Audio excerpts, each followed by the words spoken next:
Alright traders, welcome back to this particular video, and in this video I'll be showing you something very powerful, the types of liquidity that we have in the smart money concept. Initially, I've already taught you what exactly is liquidity and why we need to have a very in-depth understanding of what liquidity is. Majorly, the market moves because of liquidity. Everything you see happening in the market is because of liquidity, and having a good understanding of what liquidity is, types of liquidity, will also enhance our ability to be able to trade properly. All right, now we have two types of liquidity in the market. Basically, we have an external range liquidity and then internal range liquidity. I'm going to go into explaining them to you shortly, but you need to know these are the two types of liquidity we have in the market. So quickly, when we talk about an external range liquidity and then internal range liquidity, is basically when you have market moving, you know, our market structure. All right, this is a range. All right, this one. When we have this, remember in week 1, we talked about a range. When we create a range like this, anything outside it becomes external. Anything outside here is an external range liquidity above this high. When price creates a high like this right here, what is resting above that place is called liquidity. All right, when we have this, we created a high right here. What is resting right here is called liquidity. Money, remember, in form of buy stops. This one is the buy side liquidity.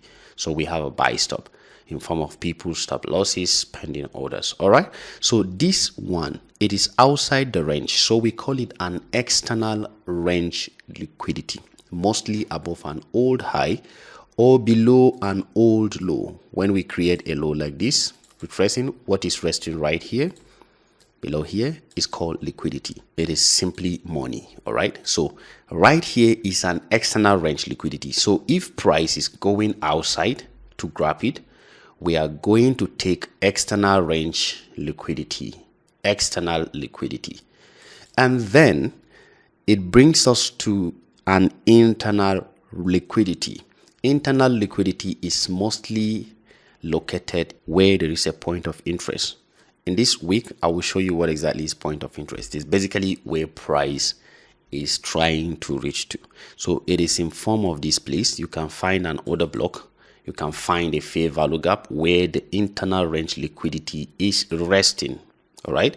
So internal range liquidity mostly around order block and fair value gap, that is located where? Mostly in the discount area of your trade. Why discount? Because we are having a bullish movement. If it is in a bearish movement, we will have it in where? In a premium area right here. You're going to have your order block here and then basically your fair value gap here. All right, so anything outside this place, outside this range below here, is external range. So price always moves in this direction. It picks external range, come back to locate internal range, take external range, come back to locate internal range. So this is an internal range here, somewhere around here, fair value gap order block. This is external range. All right, so price will go back inside internal range and then reach out for external range liquidity. So these are the very basic types of liquidity that we have in the market. Look at this. Price was moving all the way. Let me show you this. Have a shift in market structure right here, reaching out for what? External range liquidity here. Boom, we grabbed it. As price was coming back into where? Into our area of interest. Remember, internal range liquidity, somewhere here, a fair value gap has been located. And this fair value gap, if you're going to check it, you're going to find it in where? In a discount area. All right, you can actually see it. It is going to come back to this area. So any of the institutional reference point can be your internal range liquidity, any of them. And you can actually see that this one looks like, what do we have? A breaker block. All right, because you can see price closing below here, and it is something like this, having this kind of movement, just like a breaker block. So a confluence has happened here. We have this high that was created. We have a fair value gap. So anything within the 7 institutional reference point, and then the additional ones I taught you can be your internal range liquidity as far as it is inside where price is coming back to. All right, so the same thing happening here as price was moving, having a breakout structure. This is a new high that price has created. What is resting here is liquidity, money. What type of liquidity? External range liquidity. All right, external range liquidity, breakout structure right there, BOS. Is that not true?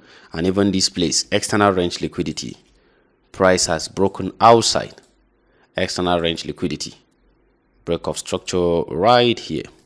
I just want you to have an understanding of this. Breaking structure and price trying to come back to internal range liquidity, even though we did not reach the discount, but it came back inside, hit this other block that is still in premium, and then it moved up. All right, and then this guy decided to come back deep into the discount. I'm using the discount area because I don't want you to take trade like an uninformed trader. All right, you should always want to take trade where there is a discount, because this is where the institutions are also taking their trade. What if I take trade here? You may have it move up just like this one, but what if it goes against you to go deeper into this place? Everybody wants to see a discount in the market before they take trade. All right, we'll talk about premium and discount, but you just have to get this basic understanding. Don't take trade where there is no discount or premium in such a case. So what is resting above here? Liquidity. Let's see how far it takes us to the right hand side. What is resting there? Let me see. Up to this level, all this area above it is external range liquidity. And what did we see? Right above here, liquidity is resting here, right there, and then price did the same thing we were saying. External range liquidity, boom, grabbed, and price is what? Coming back into internal range liquidity where there is this fair value gap, boom, and it went up. Internal, boom, it went off to take out this external range again, boom. So that's how price keeps moving. External range liquidity even on the downside, external, price coming back to the internal, external, price going back to the internal. So that's how price keeps moving. External range liquidity, internal range liquidity, external range liquidity, internal range liquidity, moving from one point to another. That is how price keeps moving. All right, so whenever you hear about external range liquidity or the types of liquidity, that's basically what it means, guys. Don't forget, that is basically what it means to have external range liquidity and internal range liquidity. Price will always do this time and again and again. So you're going to see it like this. Price will reach out for external and come back for internal. All this one, external range liquidity taken out, coming back to this fair value gap with inducement above it here, internal. All right, boom, again reaching out for external. If you take it to the right side, you're going to see where price reached out for the external, all the liquidity, and then it will come back to internal to gain another energy to reprice for moving up. All right, another one right here, this here, external range liquidity, all this area, and price is coming back for internal, and then boom, external coming back for internal. That is how you're going to see price do this time and again and again and again. All right, guys, so moving further, we're going to bring in everything in one place. Everything will make sense after going through everything. At the end of week 6, you're going to become a different trader. You will be able to trade professionally. Thank you guys for watching. See you in the next video.